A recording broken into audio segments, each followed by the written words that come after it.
asalaamaaleykum wa rahmatullahi wa barakatuhu askanu Ngexox nu ngi leen di nuyu te di leen ziara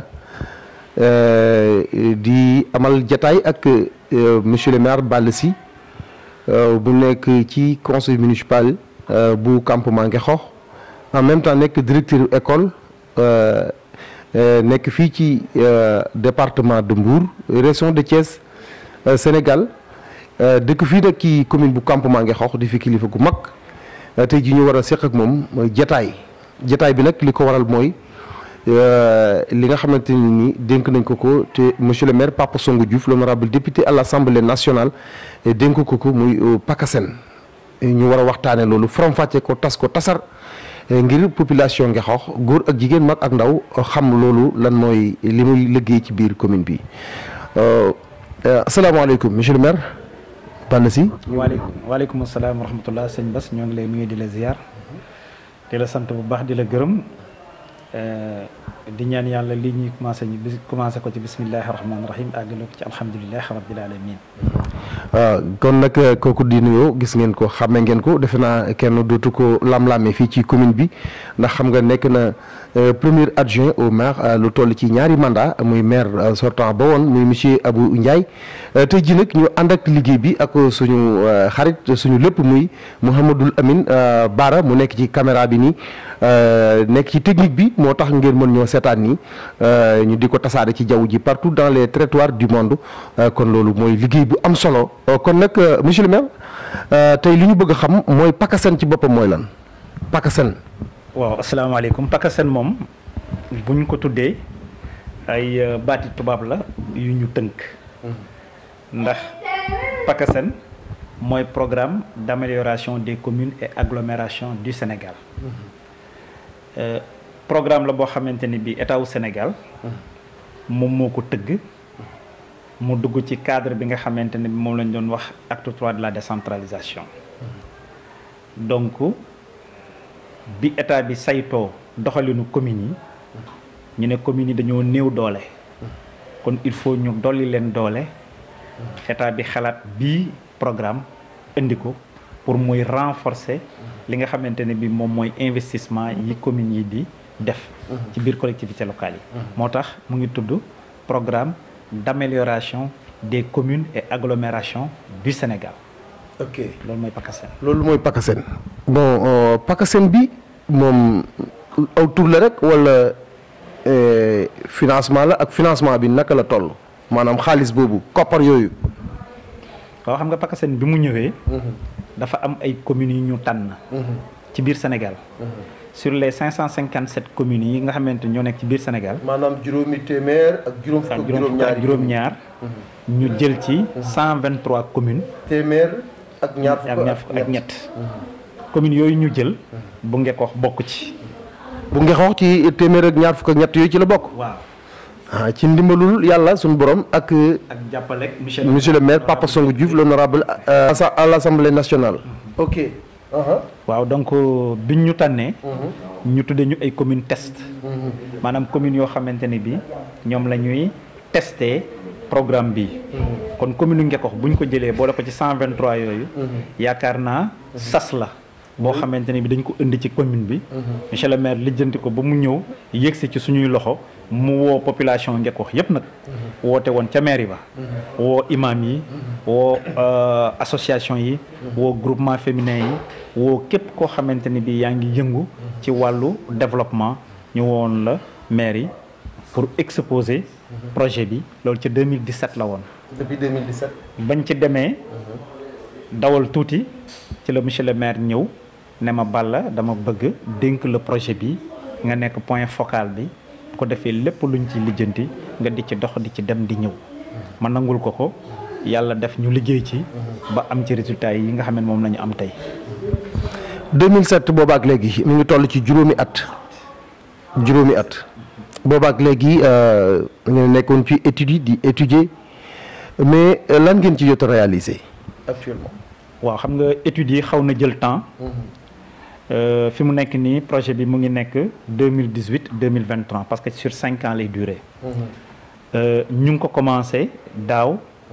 2019 la ñu commencé réalisation yi. ñu réaliser ci nag ay réalisation yu am solo. parce que dañu fekk ay xale yoo xamante ni dañoo nekkoon ci situation bu métti. nekk ci ay abri provisoire. mu nekk ay zinc ak ay kirtinding ak ay saket. muy école 6. bi ñu waxtaanee ñun comité bi nga xamante ñuy comité PACASEN bi. parce que nag PACASEN il faut ma leeral foofu aussi. du man Balla Sy rek maa ci nekk di ci liggéey. ba ma ko maire joxe. dama tànn ay nit. en collaboration avec monsieur le maire. ñu tànn ay nit. ñi nekk ay conseillers municipaux. ñi nekk ay acteurs de développement. ñi nekk ay employés municipaux. ñi nekk dans les groupements. ñu tànn defar benn groupe boo xam ne mat nañ fukki nit ak ñett wala fukki nit ak juróom. ñuy waxtaan saa su ne. di xool nan lañ koy doxale ci noonu. ci la ma boole woon ak ki nga xam ne mooy góor gi Massar Lo. na ko yàlla yërëm te jéggal ko. yàlla xare ko ci àjjana firdawsi ndax ku ci amoon solo lool ci PACASEN bi. waaw donc comité boobu. moom moo liggéey. ñu def ay réunion yu bëri. yu bëree bëri nag. ba tënk li nga xamante ni bii moom moo nekkoon suñu plan. bi nga xamante ni moom lañu war a dérouler ci 5 ans yi nga xamante ni moom la PACASEN bi di intervenir ci biir commune Ngekoox. ok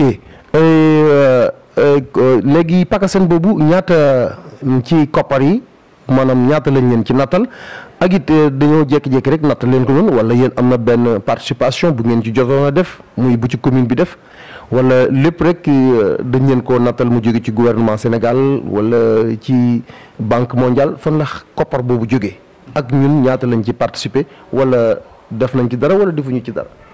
waaw xam nga PACASEN bi mu ñëwee moom dafa am financement wu boppam.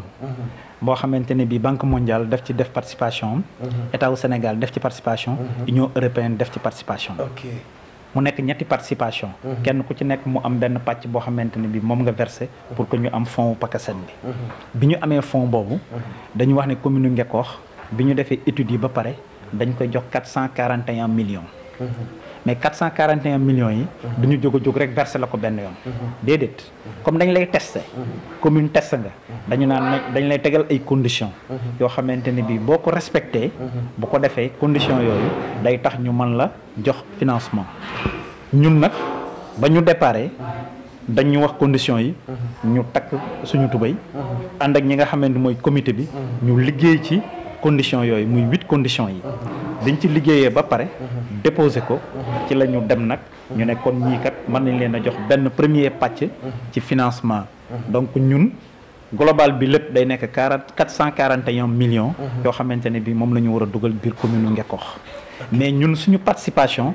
mooy xam nga dafa am lu ñuy wax ARD. mooy agence régionale de développement. ñooñu seen fonctionnement. ñun dañ ci war a participer commune Ngekoox daf ci war a participer. mais aussi dañu war a participer ci développement bi nga xamante ni bii moom mooy précole benn programme bu amoon la boo xamante ne bii Ngekoox daf ci waroon def participation. précole boobu aussi Ngekoox da ciy participer ci fonds yi nga xamante ne bii mooy ses fonds propres mu jël ci benn participation jox ko waa précole jël benn participation jox ko waa ARD bu Thiès. bu ko defee nag ñaar yooyu bu ñu leen respecté ci la gaañ ñi di dog a mën a verser li nga xamante ne bii mooy xaalis bi war a dugg si.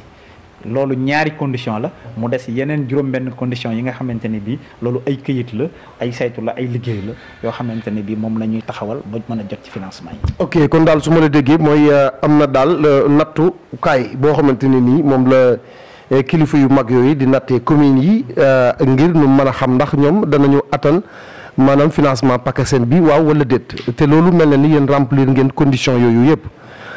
kon loolu am na solo moo kon nag population Ngekoox ci ndimbalul yàlla sunu borom ak góorgóorlu gi nga xamante ni Papa Songo Diouf premier magistrat de la ville de Ngekoox député à l'Assemblée nationale gis nga def na yitte jooju ba yàlla dogal téeméeri communes yooyu ak ñaar fukk ak ñett Ngekoox moom bokk na ci PACASEN boobu ñu financé ko lu toll ci ñeenti téeméeri millions ak ñeent fukki millions ak benn ñu dénk ko nag ki nga xamante ni tey jii ñu ngi ñëw di def ak moom interview bi muy monsieur le maire Balla Sy bokk ci conseil municipal bi di jàmbaar yi fàkk tëdd di ñayu xare ñu ñëw fii ci këram nag ànd ceeg suñu xarit Mouhamadou Amine Bara Sarr nga xamante ni moom defe naa ne kenn duutu ko lam-lame ci wàllu liggéey bu mel ni kon monsieur le maire tey jii réalisation yi nga xamante ni PACASEN jot na ko réaliser fii ci commune bu Campement Ngexoox mën nga ñu ci indil ay leeral ak lan la ci jot a def.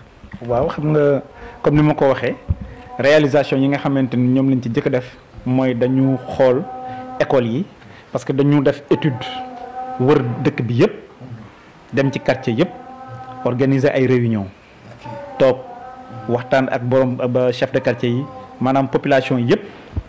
consultation avec les populations. def nañ ko ci 4 quartiers yi nga xam ne ñoo nekk ci biir dëkk bi. kenn quartier bu ci nekk dem nañ fa.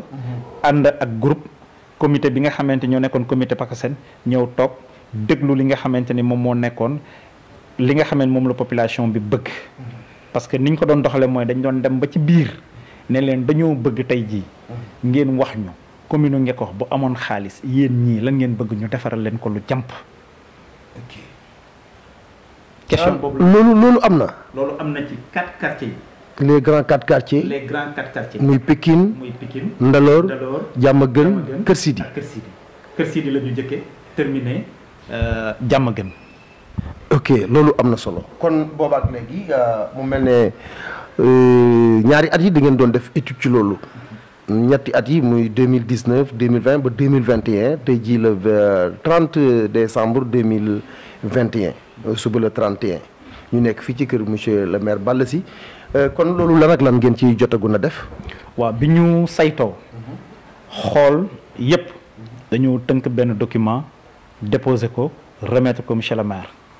après nag ñu tiire ci la nga xamante ni bi mooy action prioritaire yi nga xamante ni moom la ñu war a def ñu nekkoon école 6 bi nga xamante ni bii moom amul bâtiment amul dara lépp ay abri provisoire la nañu fa jëkkee ñu defar mur de clôture bi tabax fa 4 classe ak bureau directeur ay classes yu mucc ayib financement boobu toll à peu près ci 78 millions. maanaam juróom-ñaar fukki millions. ak juróom-ñaar fukki millions ak juróom-ñett dugal ngeen ko fii ci école 6 école 6 bi moo nekk fii ci yoonu Kër Thiam bi directeur bi nekk monsieur Amdi Lo. ok. ak lan. waaw donc loolu bi ñu ko defee dañu ay classe la yoo xam ne classe yu mucc ayib norme standard yi la ñu jël ak entrepreneur yoo xamante ne bi ñoo gagné marché yi ca anam ya mu gën a selle mu nekk ay classe yu ñu tabax defal ko ay rampe pour xale yi nga xamante ni peut-être dañoo amee ay laago seen ndox xaw a jafe am ensuite def installation électrique ba nga xamante ni bii bépp xarala bu bees boo xamante ni xale yi bëgg nañ koo jëfandikoo ci classe yi day yomb ci ñoom ñu defal leen tableau ñaari tableau benn tableau ci kanam benn tableau ci ginnaaw donc defar électricité def installation électrique yi dans l'ensemble des classes ak bureau directeur bi defar ko ba mu mucc ayib loolu la ñu def école 6 te noonu ñu ko defee école 6 noonu la ñu ko defee école 5 ñu tabax fa foofu tamit ñaari classe école 5 ñu tabax fa ñaari classe dans les mêmes conditions yi nga xamante ne ñoom la ñu tabaxee école 6 bu Ngexoox. ok monsieur Sy loolu maanaam juróom-ñaar fukki millions yooyu ak juróom-ñett loolu ñi nga xamante ni ñoom dugaloon nañ fi seen xaalis ñoom contrôlé nañ ko ba xam ne loolu réalisé nañ ko foofu ci Ngexoox est-ce que ak population bi ndax xam nañ ne loolu am na fii ci Ngexoox. waaw xam nga communication dafay am mais ñun côté bi nga xam ne moom la ñu féete moo nekkoon liggéeyal dëkk bi liggéeyal commune bi liggéeyal askan wi ba ñu xam ne suñu mandat bi defuñu ci yëfu yaccaaral dañ doon liggéey pour jariñ dëkk bi état indi xaalis ñu jël ko dugal ko ci anam yi mu gën a selle bu amul woon évaluation état du joxe xaalis mukk te du ko évaluer te programme bi dañ ko tëral pour 5 ans mais du ñu jël xaalis bi yëpp xëppal la ko sa kees déedéet dañ lay dugalal tuuti bàyyi la nga defar ñu xool la ñëw nag natt yu boobu ci la ñu waxee les 8 conditions 8 conditions yi nga xam ne moom lañ la tegal buñ la joxee financement nga defar ba pare ñoom dañuy envoyer seen équipe technique ñu ñëw di saytu durant liggéey bi liñ koy liggéey yëpp dañuy ñëw di ko suivre ba ni mu paree ñu def seen évaluation technique envoyer seen ay nit encore ñu ñëwaat dem sur le terrain ñëw sur les papiers def seen vérification ba mu leer nañ ñu def seen conclusion yóbbu ko fa nga xamante ne bi moom mooy ADM bi nga xam ne moo couvrir PACASEN. ADM mooy agence de développement municipal bi nga xamante ne bi le directeur général Cheikh Issa Sall moo ko yor di ko diriger. donc ñooñu dañuy am seen équipe technique yoo xamante ni bi dañuy liggéey ñun suñu liggéey dañu àndoon ak waa AGETIP aussi ñoom tamit ñu am seen équipe technique donc dafa am ñaari équipe technique yoo xamante ne bi ñoo ci nekkoon ak équipe bi nga xamante ne bi moom mooy équipe de suivi bu commune bi mu nekk ñetti équipe ñoo xamante ne bi ñooy topp liggéey PACASEN di ci saytu suba ak ngoon guddi ak bëccëg te buñ la joxee financement nga réussir 8 conditions yi ci lañ lay joxaat pour année bi ci topp ci la ñu joxoon 2019 ñu réaliser école 6 réaliser école 5 ñu dolli waat ñu joxaat ñu beneen financement pour 2020 ci la ñu commencé defar pour école 2 ak école 3 voilà. ok foofu yëpp kon jot nañ ko réaliser. muy mur de clôture bi nga xamante ni moom la ñu def Kër Bakary. boobu yi tamit ñu ngi ko réaliser ci 2019 bi. muy école Kër Bakary. école Kër Bakary bi dafa clôturer nañ ko ci PACASEN bi moom moo ko def. dañ ko clôturer.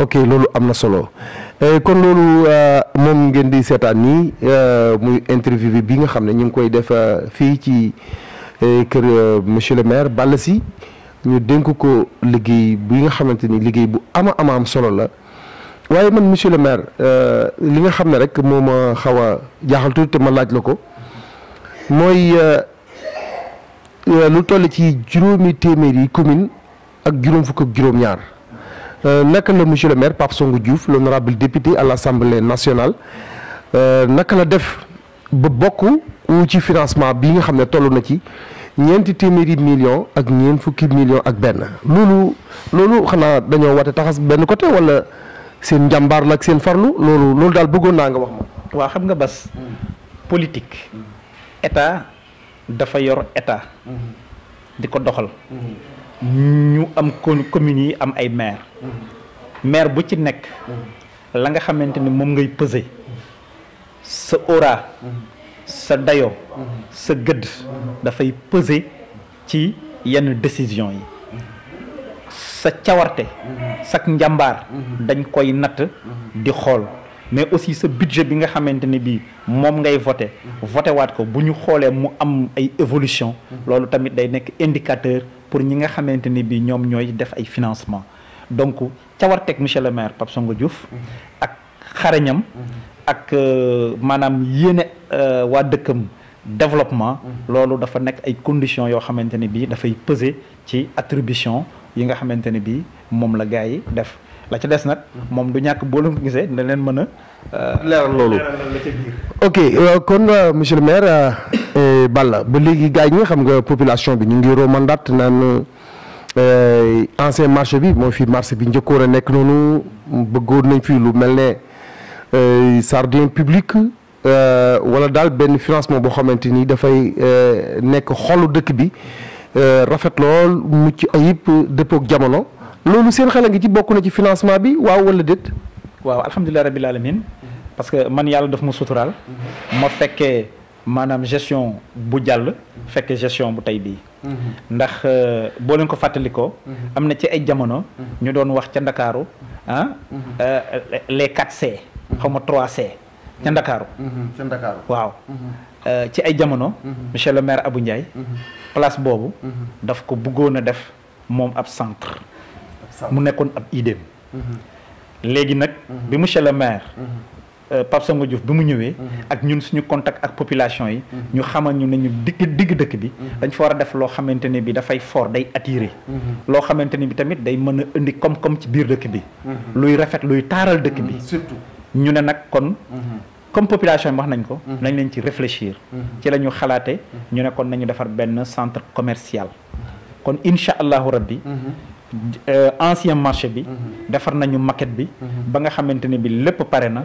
dañ ko fas yéene def benn centre commercial bu mag boo xamante ni bi day taaral digg dëkk bi day am aussi espace vert ci biir centre commercial bi dina am espace boo xam ne dañ koy réserver pour ñi nga xamante dañu bëgg def ay jàngat ay maanaam manifestation religieuse wala manifestation culturelle yoo xamante ne bi dañ leen di bàyyil place day nekk marché boo xam ne dañ koy tëj di ko tijji day nekk R+2 moo day am rez-de-chaussée ak ñaari étage ci kaw nii nekk ay cantine yi nekk ay banque yi nekk ay kii yoo xamante ne dañ leen di louer yooyu yëpp donc day indi beneen koom-koom day indi xar kanamu commune bi gën a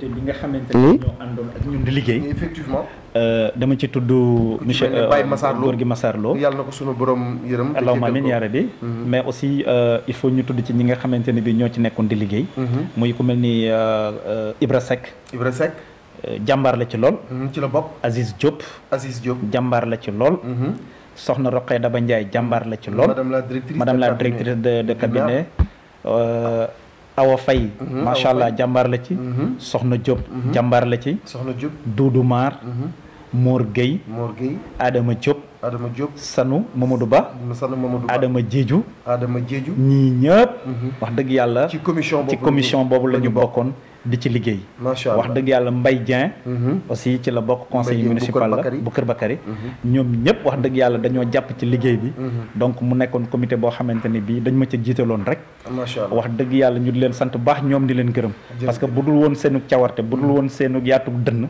kon affaire bi mën na yàqu donc ñoom tamit il faut ñu sant leen gërëm leen mais mention spéciale dañ koy defal ki nga xamante mooy honorable député maire Pape Songo Diouf parce que am na ñeneen peut-être ñu fi nekk ñoo xamante ne bu leen ko dénkoon ñu doxal ko kon man sama nom personnel il faut ma sant ko gërëm ko xamal ko ne ko lii nga xamante ne bii daf ñu ko joxoon pour ñu di ko liggéeyal waa Ngekoox dañ ci am mbégte bu baax kontaan ci sawar ci di ko ñaanal yàlla tamit yal na ko yàlla may ndam ci lépp loo xamante ni moom la jublu ak képp koo xamante ne bii mu ngi yeewoo Ngekoox yàlla defal ñu jàmm sutura ak teraanga di leen sant bu baax nag yéen di leen gërëm ci seen ñëw ak seen reportage ak seen sawarte bi ngeen jóg di ko def lépp ngeen di ko def pour le compte des bien-être des populations de Ngekoox sant naa ñëpp gërëm naa ñëpp mais aussi il faut ma sant sama njaboot waaw sant leen gërëm leen soxna yi waaw guddee réunion yi ak séminaire yi nga xamante ne bi saa su ne da nga ciy dem man dama wax ne weer wu jot di nga dem ñaar wala ñetti yoon ay séminaire fanaan àll ñaari fan wala ñetti fan bàyyi sa njaboot loolu yëpp ñu di ko muñ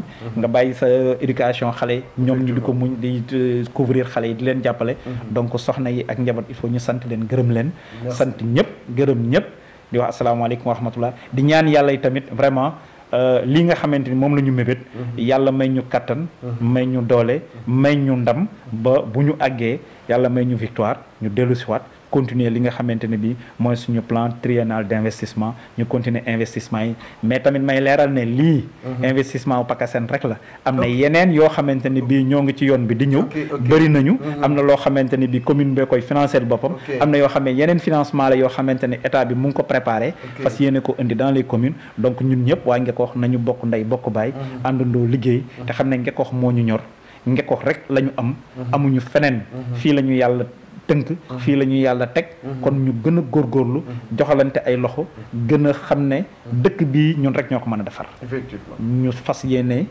kenn ku nekk xar ci tànk tubéyam ba Ngekoox ëllëg fu ñu tudd dëkk yu rëy yi ñu di ca boole campement Ngekoox asalaamaaleykum merci beaucoup kon nag interview boobu ñu ngi ko doon def ak monsieur le maire Balla Sy mu bokk ci conseil municipal bi nga xamante ni ñooy jàppale monsieur le maire Pape Songo Diouf l'honorable député à l'Assemblée nationale mu mel ni nag Balla xam naa ne sax da nga xaw a sàq mi tuuti sama lañ ci wàllu millions yu bari yooyu yëpp nag teewul ak li nga xamante ni moom la monsieur le maire Pape Songo Diouf réalisé ci dëkk bi nga xamante ni da ngeen ko gis incha allahu rabbi muy lu mel ne ñetti milliards ak juróomi téeméeri million bi nga xamante ni moom teeloon na cee jóg xamoon ne bu ko deful rek caaf dina xam te su boobaa gerte gi dina xam te gi di nga yàqu te maafe dootul am loolu la teeloon a xam moo tax mu daal di teel a gàttandu satado boobu nga xamante ni boo xoolee 32 kilomètres l'est l'ouest le nord et le sud lay dox nga xam ne ndox moom fi mu toll nii kenn jàmbatatu ko ci Ngekoox loolu muy lu am solo te loolu rek xaalis bu bëree bari la lu ci mel ne aussi yeneen réalisation yi nga xamante ni yooyu yëpp bokkul ci PACASEN bi te xam ngeen ne PACASEN bii rek gis nga ko ñeenti téeméeri millions ak ñeent fukki millions ak benn million loolu lu am solo la yéen population Ngekoox kon nag ñu ngi leen nekkoon fii doon leen defal interview ak monsieur le maire Balla Sy àndoon ci ak monsieur Mouhamadoul Amine Bara Sarr jërë ngeen jëf ba beneen yoon.